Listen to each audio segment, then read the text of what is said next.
میں برطانیہ میں لندن میں تھا، تو وہاں بعض دفعہ مغرب اور عشاء کے درمیان وقت تھوڑا ہوتا ہے، تو پھر وہاں کئی حضرات ایسے کئی نوجوان میں نے دیکھے بس وہ مغرب کی نماز پڑھ کے وہیں بیٹھ جاتے ہیں اور قرآن پاک کی تلاوت کرتے رہتے ہیں کئی ہمارے بزرگ، اور پھر وہ عشاء کی نماز پڑھ کر اکٹھے گھر جاتے ہیں۔ اللہ تعالیٰ اپنی مہربانی فرمائے، اللہ تعالیٰ بہرحال وقت کو ضائع نہ کیا جائے رہا۔ قرآن پاک کی دولت بہت بڑی دولت ہے۔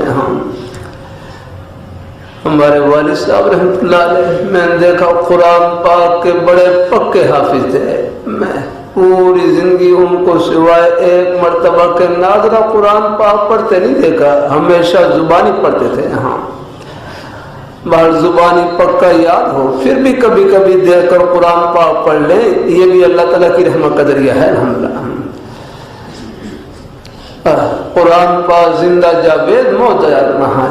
یہ انگریز ان کی رپورٹ ہے کہ اس وقت پوری دنیا میں 1,20,00,000 حفاظ موجود ہیں، 20 لاکھ، یہ تو ان کی رپورٹ ہے، باقی حقیقت تو اللہ تعالیٰ کو معلوم ہے۔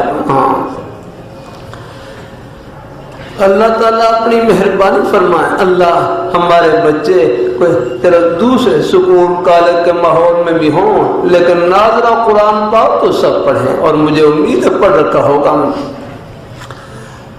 اپنا قرآن پاک کی تلاوت کو معمول میں رکھیں، نماز کی پابندی، قرآن پاک کی تلاوت، اللہ تعالیٰ کا ذکر، زبان سے سچ بولنا، یہ سب اللہ تعالیٰ کی رحمت کے بہانے ہیں۔ الحمدللہ